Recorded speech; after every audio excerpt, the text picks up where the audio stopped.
What if the anxiety you have been carrying your whole life, the overwhelm, the reactivity, the feeling that someone is fundamentally wrong with you, was never actually yours to begin with? What if it was handed to you before you even had words for it?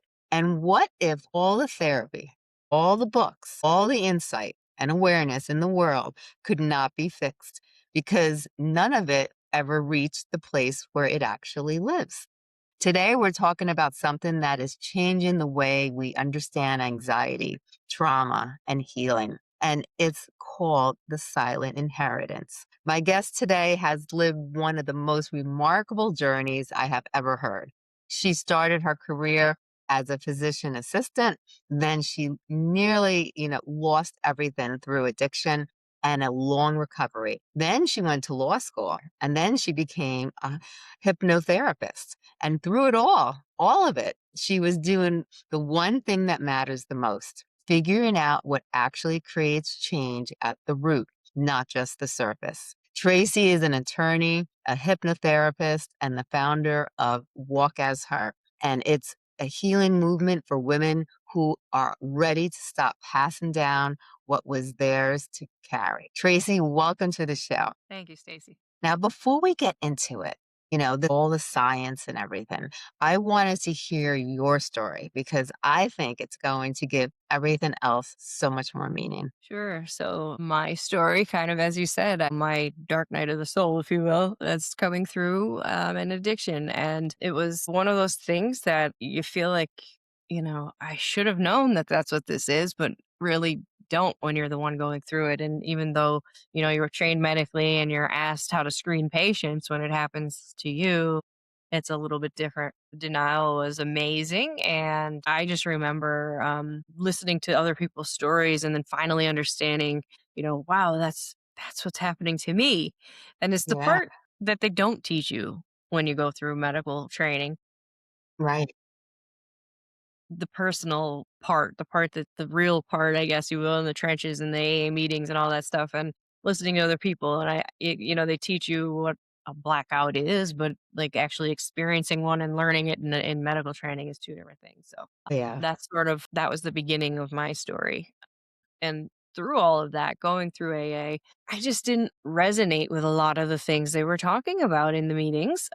While I resonated with the stories and the experiences of the people, the method itself, there was something about it I just didn't feel like it fit. And I really didn't like the fact that I had to go into a room and say, I am an alcoholic. And it's not that I had a problem admitting that, but I've come to learn in some of the work that I do that an I am statement is a statement of power. And anything that you put after that is like, you should make it something very positive and empowering. So, given the term alcoholic and the way we view it, hmm, I just didn't feel like those phrases should have been put together.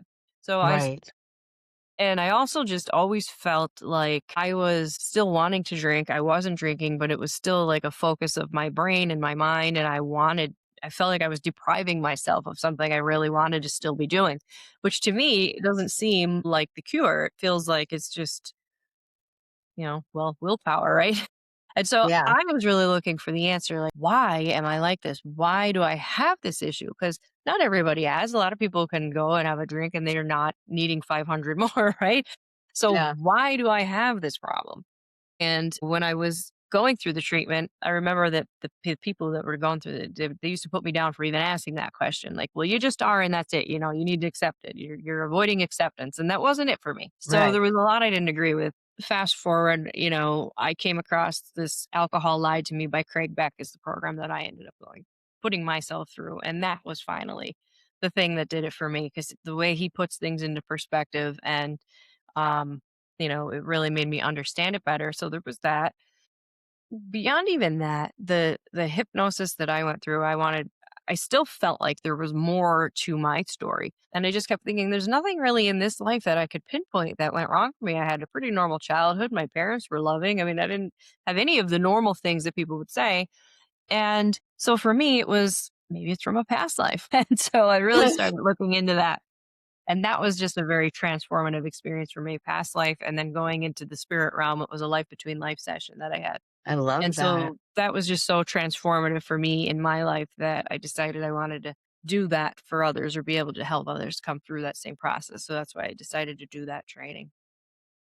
That is And amazing. yeah, yeah. So for me, even through all of this, then more studying and working with clients and really just looking at things. And, that's where I came up with this silent inheritance term.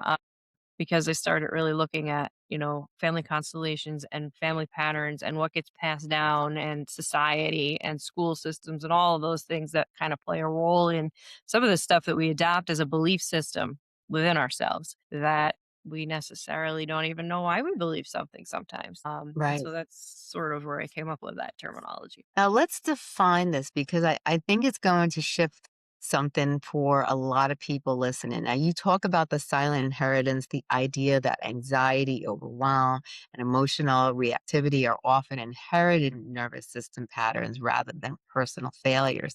So, what does that actually mean? Yeah, so for me, like I said, it's kind of we grow up in a family system, right? So you're born into this family system, and your mother's nervous system is really your first encounter with, you know, anything in this life. And so Yeah, if mom is carrying a lot of anxiety, you're going to learn that sort of in the womb. You start to really experience that. And while we may not consciously remember it, we could certainly regress back to that when we use hypnosis. You can regress back to childhood, you can regress back to the womb and even beyond. So it's one of those things that I see even in clients. Like we may have somebody that has trouble, taking a shower with the water hitting their face. And so, we focus on that. We go into hypnosis, and that person maybe has drowned in a past life. I've had clients that have had trouble speaking. They're afraid to have public speaking. They have different issues. And so we regress back and they had their throat slit in a past life, or they were strangled or hung, or I mean, it's just so many variations of that same thing. And it's pretty interesting. And then, there's contracts that can form, and these can be passed down again. It's something that when I've been looking at through family lines, is like a mother or a grandmother have carried this belief system. And so you are being born into this family, mom starts teaching you from a young age, well, this is how it's done. And so we right. grow up just saying, okay, well, this is how it's done because this is what we're taught. But we never really question why, or if that still serves us, or why do I act this way? And it just sort of becomes who I am because it's Yeah, second nature, and we react to things in a certain way, yeah, and we might not even understand why that is, and we think it's normal, but necessarily maybe not. Those things, those patterns can be interrupted and they can be changed. If you get to go back to the root cause of where it was formed. And a lot of times we find that beliefs or certain things are formed at a child because it's protecting us from something. And so now as an adult, it may be displaying in a way that's harmful to us. yeah. But, that part of us was formed to protect us from something. And so a lot of times we can go in and give that part, a new job. Wow, when you explain that, like, I think to myself, like, I think about my own childhood and how my mother was growing up. And then I think about, wow, my mother was a very nervous person with a lot of different conditions. And I'm thinking to myself, wow, you know, mysteriously I got epilepsy. To this day, they don't know why I got the epilepsy. I had a virus, but they can't find the scar tissue that in the brain that was caused. And I'm thinking to myself, they gave me these medications to help control my seizures. But how would I have been, because those epilepsy medications are for seizures. They could be used for depression. They could be used for anxiety, anything to calm the nerves in the brain, they're used for. And I'm thinking, wow, maybe I was meant to have epilepsy. What would I be without that medication? Would I inherited my mother's nervous system? Would I have taken more of my dad's DNA, which I have? Who knows, That is I know just, for you kind me, of question. it is. And I've spent a greater part of my adult life kind of observing my own mother and realizing that I just didn't want to be like her. Yeah, And I mean, no disrespect for my mother, but got it. it's, she was the one that stayed in the marriage because her God told her you can't get divorced. She's the one that stayed in the marriage unhappy for so long because you just don't get divorced. You outlive the person. And I just remember in my own marriage when I realized it was done that, she actually said to me, like, well, you just have to do what I'm doing, outlive him. And I looked at her and I looked at her life situation and I looked at her marriage and I thought, man, I don't want that for myself. I don't want to spend the next 20 or 30 years just trying to outlive somebody and being completely miserable. Yeah, And so I ended up, getting divorced.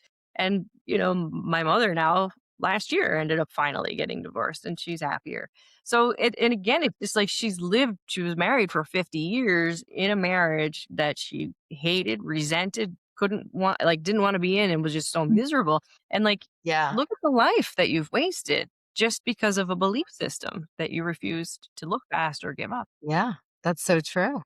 Now, this is the one thing I think is going to resonate with most people deeply because it's so many people have done the work and still feel stuck. You work with women who have already done therapy. They read the books, they understand their patterns intellectually, and they are still reacting the same way. Why does that insight not create change at the nervous system level? Because you aren't really going back or getting to the root of the reason. And most of the time, we can't consciously get to that. We can't know what that reason. We might think we know what it is, and we can think about it over and over and over and ruminate on it, right? But ultimately, we really just don't know. And it's amazing, all the clients that I've worked with that have gone through these sessions are just like, wow, like they're just amazed, right? And I always say everybody gets what they need from the session. It's not like I could tell you what's going to happen, Yeah, but pretty much everybody gets what they need from the session. It's hard to almost explain because you really need to go back to the point of origin to where this thing started happening so that you can understand it on that level. And yeah, then from that place, you can heal it. You can either release it, you can, sometimes people will, like I said, give it a new job. It's not like yeah, you're trying to get rid of that part of you. You want to, give it what it needs essentially, bring it into the fold. And that part of you is so strong. I mean, it can impact change in your life in such a strong way. Why get rid of something so powerful? Just make it do something, for you, make it more positive in your life. exactly. Percent. Yeah. I feel like that's what I've done for myself. I agree. Yeah.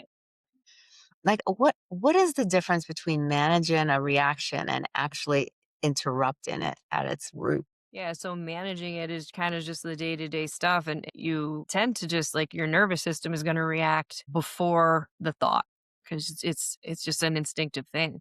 So really getting in there and understanding it on the nervous system level and being able to operate from a place of calm. I mean, there is just something to be said for once you go into these realms like to spirit, for example, then you connect and you see what it feels like to be that part of you or like to be in that space, what it feels like to be your soul self. Yeah. It's something you can't forget. And you just start to like operate from a place of, I always said it feels like you're operating from like above here. Like that's what it feels like to me. Like you're almost watching the world and the chaos and you realize that there is just so much more to life than all of this like day-to-day stuff that drives us Yeah. crazy, right? But when you Yeah. see that perspective and you operate from that perspective, um, you just have a different sense of calm to you. And I'm not going to say that I don't react to things and that I'm this perfectly zen human being because I mean, like, things happen in life, right? But you're able to recover faster. You're able to, you just see things differently. It's the best way I could describe it. I love that. I love that so much. Now, for the listeners out there, if you have ever understood exactly why you react the way you do and still could not stop yourself in the moment, this conversation is going to give you something that understanding alone never could. Now, follow this podcast right now. Every week, we bring you more conversations that go beneath the surface and give you real tools for real change. And I want to let everybody know that Tracy has her own podcast series and she's part of our community. So you'll find all her material, all her podcasts on our channel, and you'll find them. Just type her name in and they'll pop up everywhere. Now, I want to let's go somewhere that a lot of people like need to hear, like that narcissistic abuse recovery. You really said something that I think is really important, that recovery often stalls when the body has not been included in the healing. What is actually happening when the nervous system of somebody who has been in a narcissistic relationship, what actually goes on? So the body reacts almost. it's something that kind of happens without thought, right? So, Yeah. for example, if you have an ex-husband who is a narcissist and, maybe he's messaging you, your body, you're going to feel that the minute you see that there's a message from him, you don't even know what the message is yet, Yeah. but your body reacts in this fear state, right? And all of a sudden the heart's racing. You feel that zing that kind of runs through your body, that anxiety zing. And Yeah. so you're reacting to almost an unknown fear because you don't even know what that message might be. And Right. it's just, it's like almost like a traumatic response in a sense. Yeah, for sure.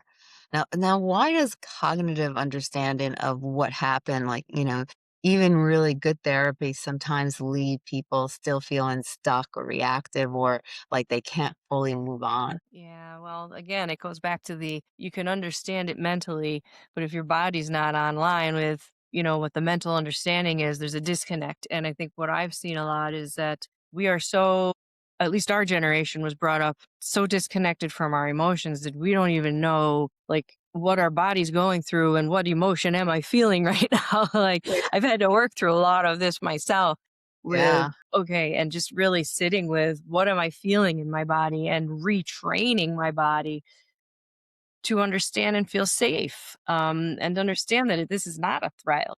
For example, for me, I was brought up in a household where it was like, you're not allowed to cry and crying is weakness. We were kind of berated for that or what are you crying about, crybaby, this sort of thing. And so you were kind of demeaned for having any sort of emotion. And so still even to this day, like if I'm sitting in a movie theater and I'm watching a sad thing come on the screen, it's like my body will lock up, and I have to remind myself that this is okay, I'm human, it's safe to cry. And so really just bringing it back to the body all the time, and reminding the body that this is okay to experience. Unfortunately, definitely. depending on how deeply ingrained it is something that, I still experience it, but I can recover from it better now. I don't have to remain locked up and afraid and in fear and in that. But again, that's childhood. Right. Yeah. No, it all goes back to the childhood, unless you've had a traumatic event, somewhere along the lines, for the most part, it always goes back to the childhood.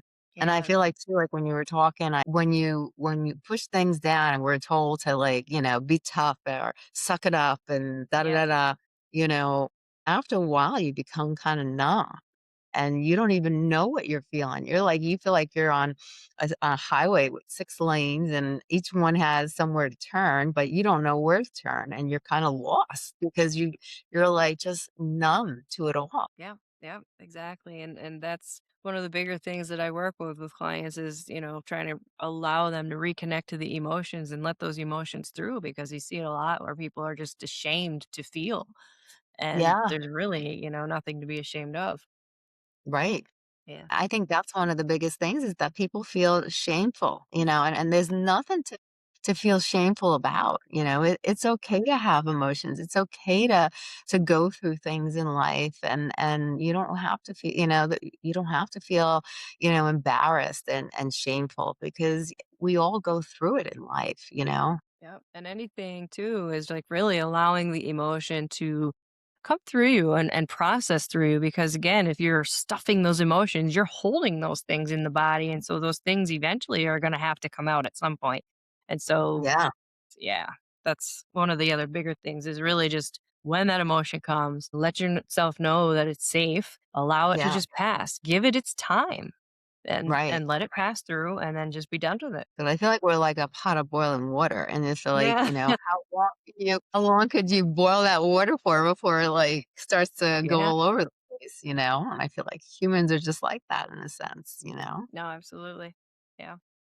What changes when the body is finally included? So you stop reacting in that way, and so it's really trying to get the body and the mind lined up to connect in that way so that they're all on board, and really it's a retraining of the physical symptoms in the body to identify what the emotion is, and again just allowing all of that to flow through you and be processed through and not having to feel shame or guilt or I have to hide this or this is wrong or all of those things that we seem to have been brought up with of push it down, shove it down, and act normal, and everything needs to be okay on the surface, even if it's not underneath. Yeah. And some of those teachings were, you know, they were the beliefs of the time and society at the time, but they were really not good for us mentally and emotionally. No, that's why we have all these different mental conditions is because of that.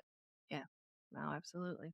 Well, and in some of the study work that I've been doing now with joy and finding like that joy was really the source for me of my addiction. So I, through all my self discovery, it was the feeling that I was seeking in drinking was that I wanted to feel that joy of childhood again, that freedom, Yeah, that not being in, you know, no stress, no worry, not caring like what you looked like. You were allowed to just have this happiness and, you know, those are things that are missing in the adults. They start to be taken away. I've watched my own kids. This is happening, you know, in and around fifth grade, they start to take the fun stuff out of school. It's time to grow up now. And so like they don't get to do, and it's just, there's been studies on it, like that this leads to anxiety, depression, and addiction in the adult because we forget that there's joy. We forget to see the magic of life and we forget. I agree. Yeah. And so it's, we really need to consciously try to remember and to look for those things now because what's so harmful about liking unicorns, for example? I mean,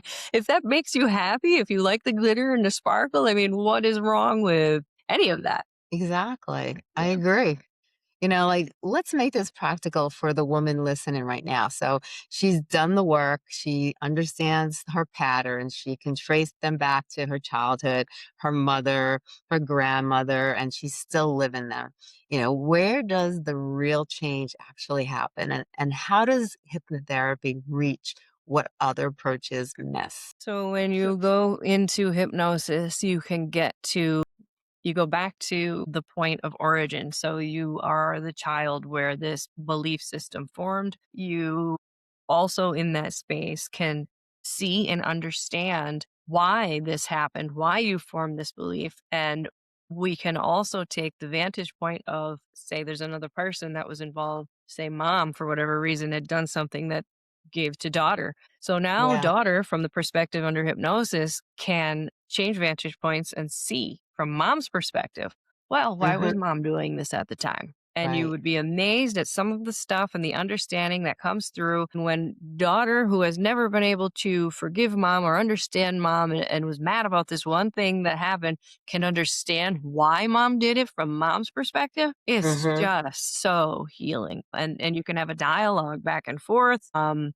again, it's really just getting to that root thing and understanding why it was formed. And it's I can't say enough about the work. It's really it is so healing and transformative. It changed my life. Yeah. Does it take a while to learn how to get yourself to that relaxed state? Because sometimes there's so much going on, or some people are just very antsy to begin with. Does it take many sessions, or it's just pretty much different for everybody, depending on the personality of the person?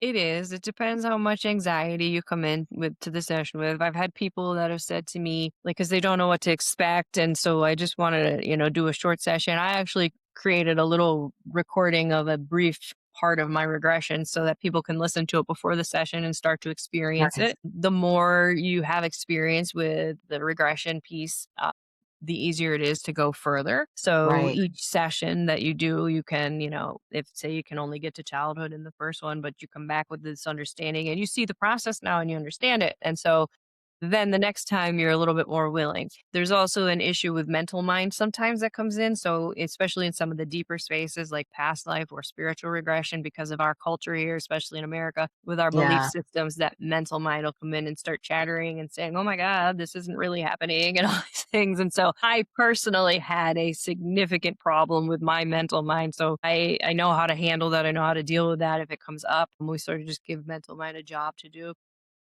Right.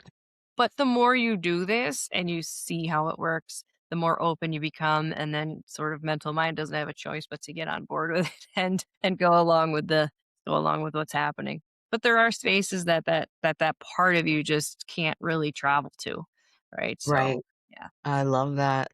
Now, what can she do right now, today, to begin her interrupting these patterns at the root rather than just managing them at the surface? Yeah, I mean, really, my favorite exercise is just the breath work. So really, it's like taking for the count of 3 or 4 in, holding for 3 or 4, and then release for 8. It's like a 4-4-8. So it's and what that does is it sort of reminds me of the ocean sound too, which I love. But if you do 2 or 3 or 4 of those in a row, you really can't be almost anxious anymore because a person that's breathing in that manner Yeah. isn't being chased by the lion, so to speak. And so, if you're being chased by the lion, you're breathing and you're running. And so if you're breathing like that, your body has to almost calm down. And I Right. think we talked about it before, but I have that emergency reset kit that I was going to give to you, to Yes. the audience members, so we can, I have 3 recordings in there. So these are for specific. I don't remember exactly what it is, but it's 3 specific types of events that are going on that you can use that in the moment. If you have it on your phone, run into the bathroom, shut the door, and kind of listen to that real quick. They're between 1 and 4 minutes each. So yeah, in the moment, you could use something like that too. So should people go to your website and contact you for that, or just we'll provide the information and the I'll give you a link for it because I probably have to come up with it is for sale on my website, Okay. but I'll have to give you a coupon code or something. We'll set up a special link. Thank you. I Yeah. know my listeners would love that. Thank you. Now, one question I wanted to ask you, you lost nearly everything. You built your entire life and you turned your own unraveling into a movement that is helping thousands of women break cycles that have been running in their families for generations.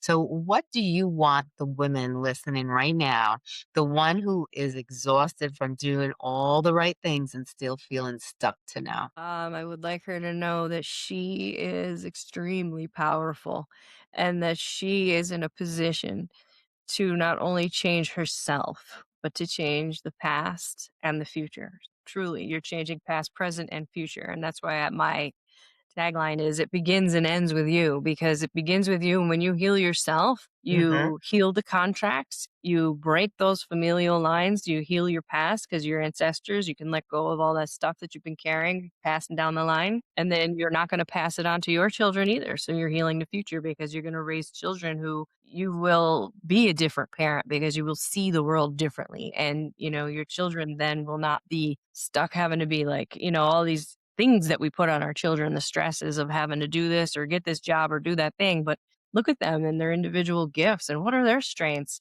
and Yeah. allowing them to just follow their hearts and be raised. And you see the world differently. You're so much more powerful than you know. I love that. I love that. Now, from our discussion today, if they for the listeners out there, what are like 2 or 3 takeaways that you would want them to learn from our discussion? The breathing, the breath work. I do have it's sort of a little bit more woo woo of a channel, but I do have a YouTube channel too where I have like some light language stuff on there and music and some meditations that I created. But yeah, so I guess really just the breath work, remembering not to shame yourself, remembering that emotions are normal part of your human existence. And if there is something with one of your parents that you're holding on to, consider just letting that go and see how much lighter you feel. Yeah. And I've done that. And I gotta say, so many people, it's very hard to forgive, but you don't have to hear the person say, I'm sorry. You just have to learn how to let go. And wow, is I the how lighter you feel, just holding on to that could just eat you away.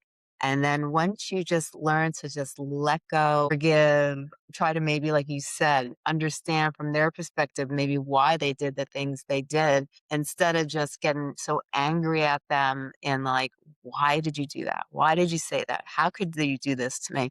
But just maybe go through their shoes and think about how they were brought up, maybe, or how, what they were going through in life. And then, look at it from a different perspective. It's like kind of understand why they are the way they are. It doesn't mean what they did was right.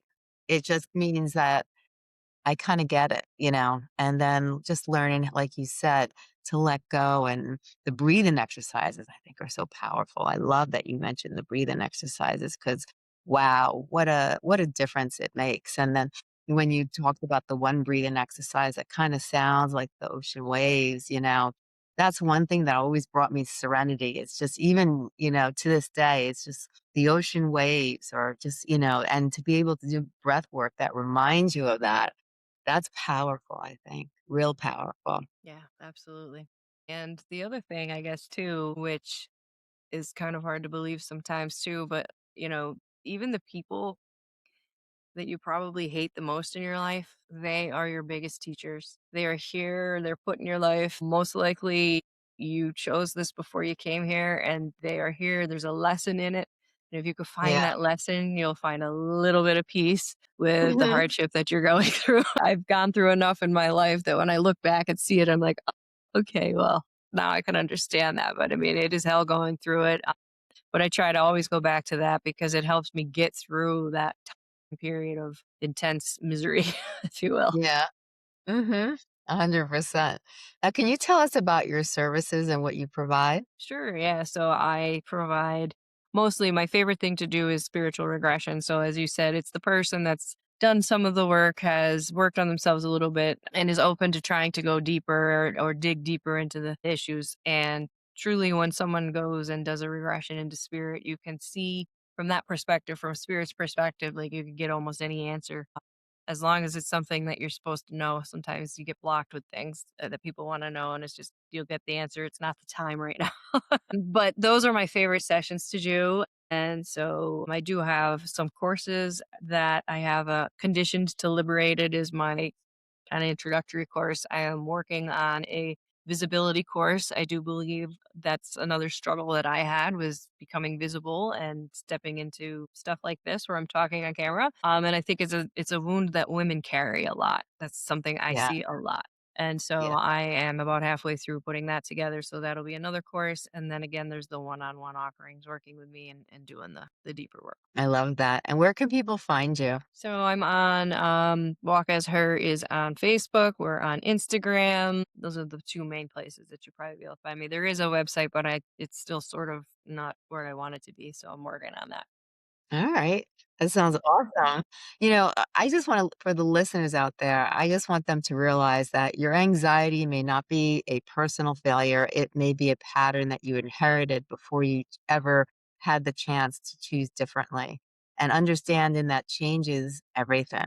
And, Tracy, you spent years finding out the hard way what actually creates change. And today, you gave us the clearest explanation that I have ever heard of why insight is not enough and what to do instead. And I gotta thank you so much, for just taking the time out today to share your wisdom with us because I think everything you said today is so incredibly has so much value to it. And I think, so many of us go through things in life. And if we just took the time, I think hypnotherapy is so valuable. And if we could take the time to work with someone who has experience in this field, wow, what a change it makes. And people don't realize that like the things that happen to us are stored in our subconscious. And if, and sometimes people could say something and you might get so angry and all they said was 3 words that has nothing to do with anything, and the Hmm. person really irritated or angry or upset. It's like, "What'd I say? What'd I do?" And, Yes. you know, by doing something like hypnotherapy, you can get to the root cause of the problem, and I'm so I hear people talk all the time about the surface, but it's not the surface, it's the root cause, and if we take the time and we figure out what that root cause is. What is life changing? How life changing could that be? And it takes time. I tell people because we live in a society that wants quick fixes now, and it's not quick fixes. Really, everything takes time. But once you go over that hump. And you start to heal. Wow, what a change, and it's a little painful, because you're you're learning about things that you didn't even realize, and you're having to deal with emotions that you didn't even know were there, or you have to face emotions that you didn't really wanna face, but Yeah. once you That's the do hard that. part.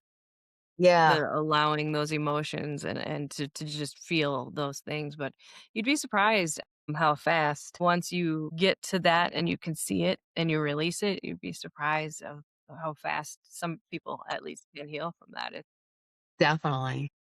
And it is a process after that. I always tell people we'll wait a month before listening to the recording because you want to integrate the things that you remember and then you go back and you listen and there's more layers and more layers that come through. Yeah. But yeah. for sure. I love it. I love it. Well, I thank you so much for coming on the show today to talk about this because this is really an important topic that so many people deal with on a daily basis, and being able to overcome that inner anger and be able to like, get in touch with our emotions and to release them is so very important. And I just want to say thank you for doing what you're doing, and thank you, and I got to give you kudos too because you've overcome so much. You've accomplished so much, and, you're just a wonderful person inside and out, and I just wanna say thank you. Thank you for being you. Thank you for what you're doing to give back to the world, and I can't wait to see you next time, and I can't wait to see what you have in store for us. Thanks, Stacey. Appreciate it. You're very welcome. You have a great day. You too.